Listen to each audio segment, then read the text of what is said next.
So we're talking about a serious topic this episode. We're going to be looking into surviving financial abuse, and we're going to be doing that with a very impressive woman called Tammy Casselson. Tammy was in a relationship that looked perfect from the outside, but behind closed doors, it was a different matter. She experienced years of coercive control, including financial abuse that left her and her children facing homelessness.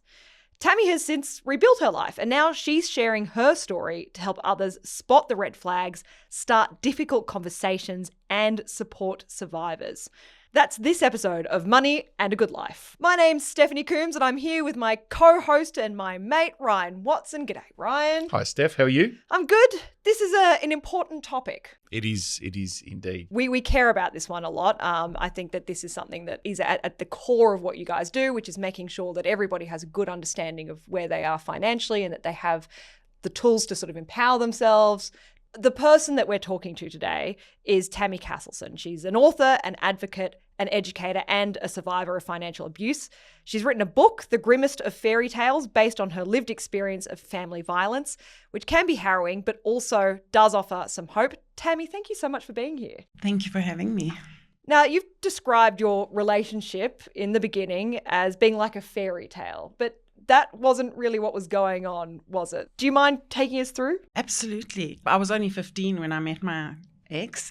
He was completely charming and loving, and he won my family over by being funny and interesting. We were very in love. And when did you start to notice that things weren't quite right? 15 is very young. That's the problem with coercive control. You don't notice very easily, and we talk about gaslighting. You question yourself, little red flags that you don't really realize what's going on. And even when you do think this doesn't seem right, you're not sure. And if you do ask someone or you question the person, they make you think it's your fault or that you are blowing it out of proportion or you're very sensitive. That's the emotional control. And then the financial stuff I didn't have any idea about. I really had no idea until the very end. I had very short times that I took off work. Otherwise, I always earned money, sometimes more than he did.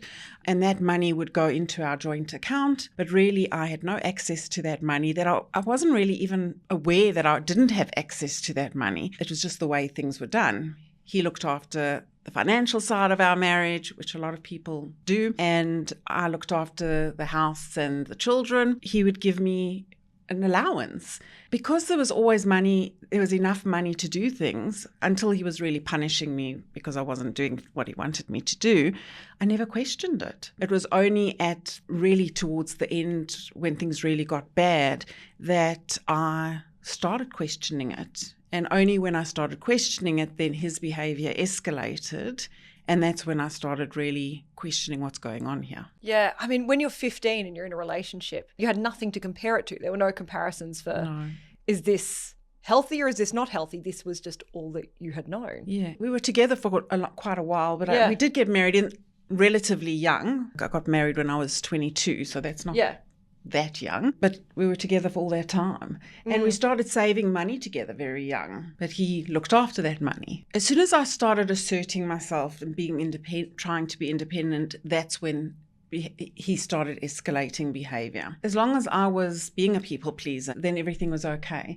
It's only when I would want to go out with my friends that things were uncomfortable in our relationship. There was emotional manipulation and isolation and things like that. And that's when you realize things are not right. For example, I had a friend, she died of cancer. And when she was very unwell, I was spending time with her towards the end.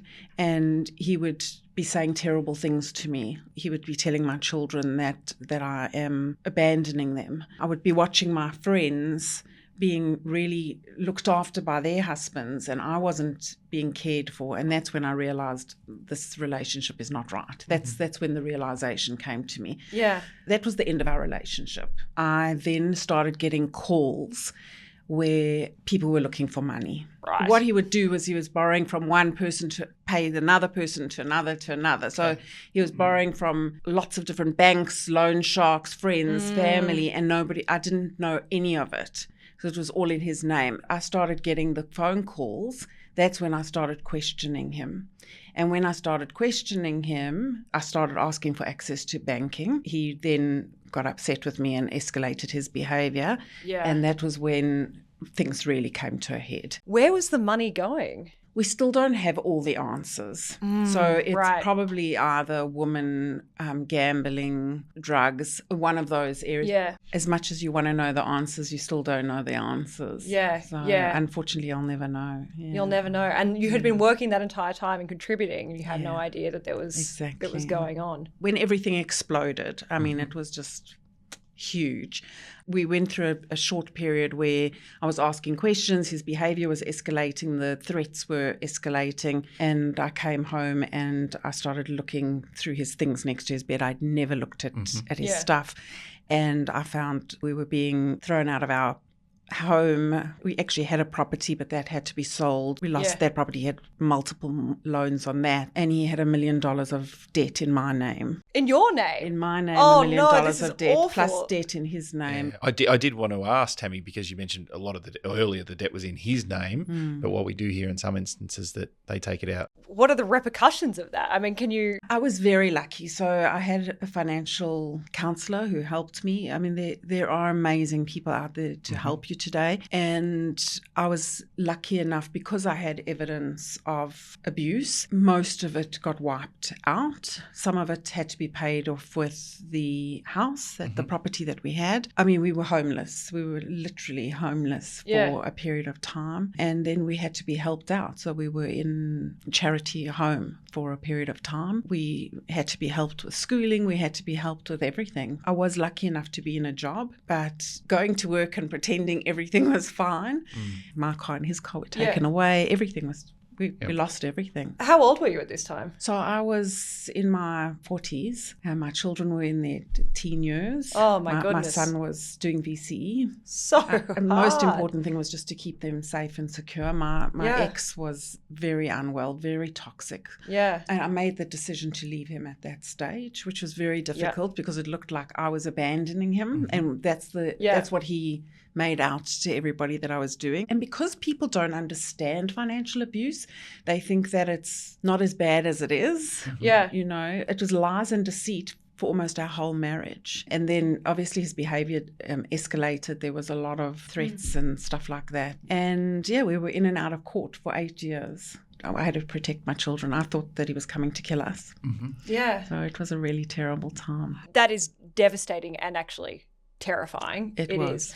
I think that you said an interesting point, that people don't really understand financial abuse. They don't. Why is that, do you think? First of all, I think we don't talk about money. That's why I love your show. I think it's so important that we talk about money. People would prefer to talk about sex than talk about money. It's the oldest taboo. Yeah. Money. I had friends and family who lent him money and never told me about it. He was very good at borrowing money from them and actually saying that he was lending the money because of me, because I was unwell and, he didn't want to stress me. At the same time, nobody told me anything. Yeah. So I had no idea. And so I think it's really important that we talk about these things. One of the biggest things is that we understand, what's going on in our lives, and also understand that there are different forms of abuse, and that financial abuse, it can be one of the really most life-destroying, devastating and devastating forms of abuse. Yeah. And you talked, Tammy, then about financial counsellor that helped you? At that time, I was very lucky to be set up with a charity. I had a social worker who helped me and the kids.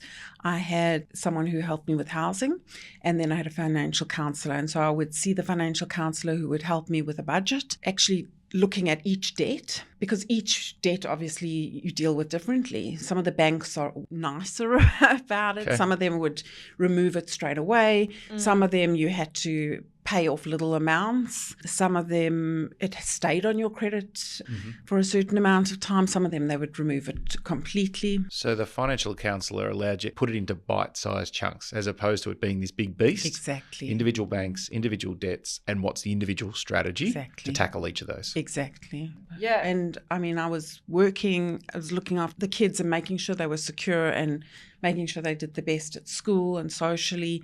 You know, there's so much grief. You've lost this relationship. You lose a lot of other relationships. All dreams of what your future is going to be like. You lose your past because this relationship that you thought you had wasn't really a relationship. What are some of the red flags? Now, looking back, you can see that they were there, that people in your situation, who are in the situation you were in before, might also be missing. One of the things that I really talk about a lot is that a healthy relationship has transparency. The red flag is that I didn't know what was going on financially. One of the big red flags for me was a lot of broken promises. We'd plan a holiday, then it would disappear. We'd plan another holiday, it would disappear. You know? He was spinning plates, trying to keep things, exactly. keep the lies. And I think often there would be good times and then bad times. And I think that was when obviously money came in, then money didn't come in. You didn't have money for textbooks for the kids.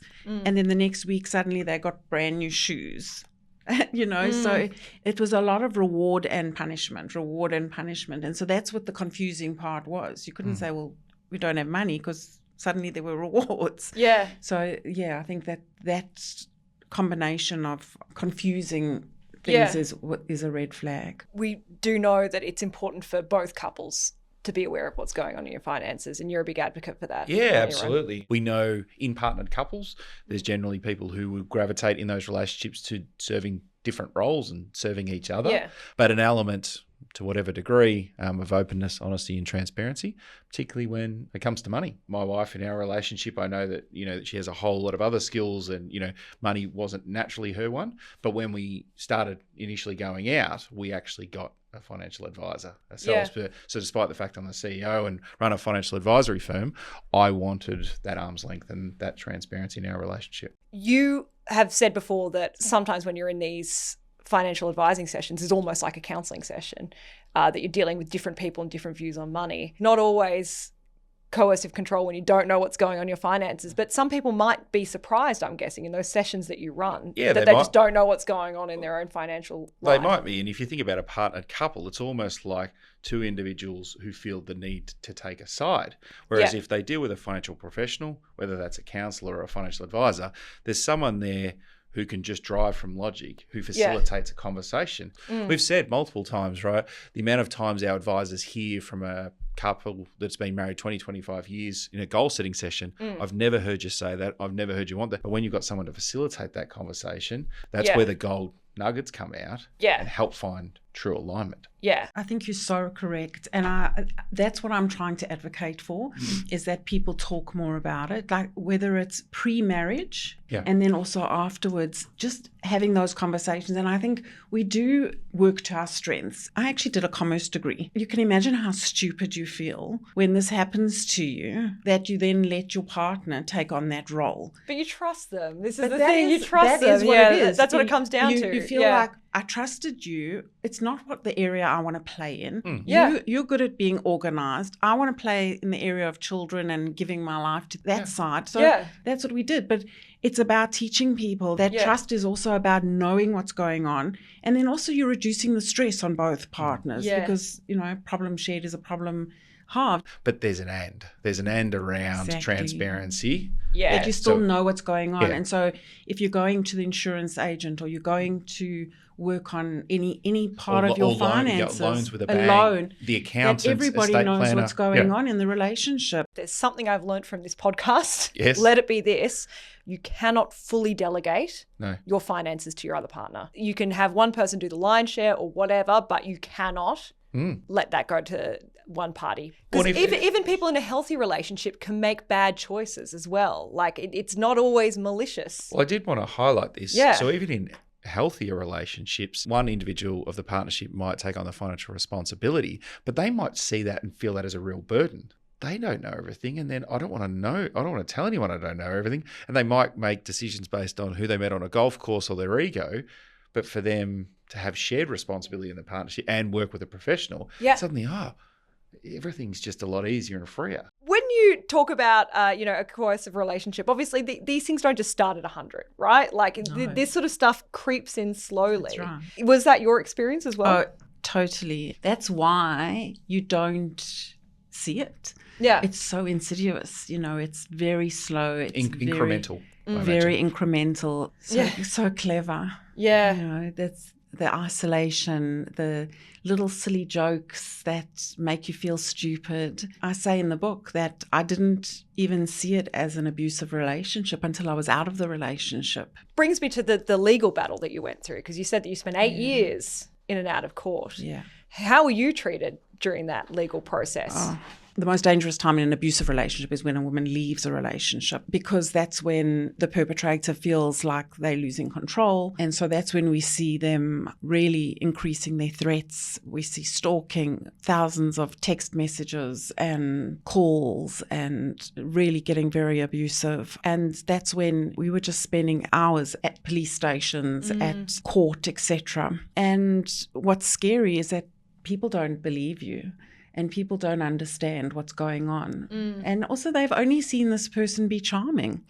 So it's very hard for them to then understand what you're saying.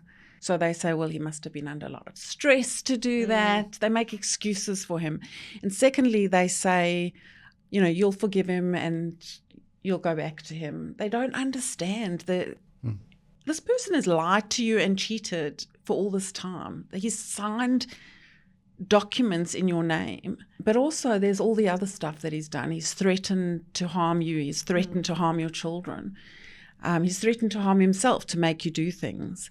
They continue. The financial abuse continues. They refuse to pay child support, and then they'll phone up the children and say, but I'll take you on an overseas trip. Crazy. They try and get you arrested for silly reasons. Yeah. And as you said, unless you've lived it, it's hard to understand. I think it's mostly because people just can't imagine that someone would be so hostile. It's like, there must be something else going on. It's very difficult to understand that this What's the charming motivation? person that you've seen would act in that way.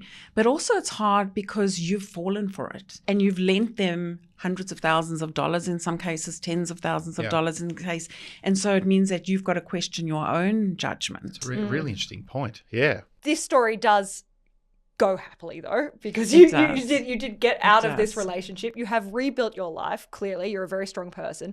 What was the rebuilding process like, and how are you situated now? So that's very important. I really, my book is written in a way that it's about hope. It's about the fact that my children are incredible. They are successful, they are happy. I want people to know there is hope, that although I have a lot of post-traumatic stress symptoms, I also have post-traumatic growth. And I think I want people to know that you can grow through terrible time. Making sure that there's a community around you. People need to support you. There's a lot of amazing networks around in terms of counselors, like financial counselors, but also doing work like, for example, I do things like mindfulness meditation, learning how to be empowered, learning how to take help, learning how to give help. I do a lot of support for other people. What would you like to see change? Lots. That's a lot. Not everyone has to tell their story. I really want to make that quite clear. Not everyone has to tell their story. I wanted to tell my story because I wanted people to know that this can happen to anyone. I come from a middle-class background. I'm well educated. I come from a good home. I had all the protective factors, and yet it happened to me. People believe that it doesn't happen in their neighborhood. Listen to the people around you. If someone tells you something's happened to them, listen and acknowledge them, believe them, and support them, and ask them how they need the support. And that's about really building a village around people. So a support and having allies around us, because that's the most important thing. Tammy, thank you so much for sharing your story. Thank you for being so brave for telling it. Tammy's book is called The Grimmest of Fairy Tales. If you're listening and this conversation has brought up something for you, help is actually available. You can contact 1-800-RESPECT, that is 1-800-737-732. Beyond Blue, 1300 22 46 36. And there's Kids Helpline as well, 1-800 55 18 00. Make sure that you follow Money in a Good Life wherever you're listening now if you don't want to miss an episode, and we will see you next time.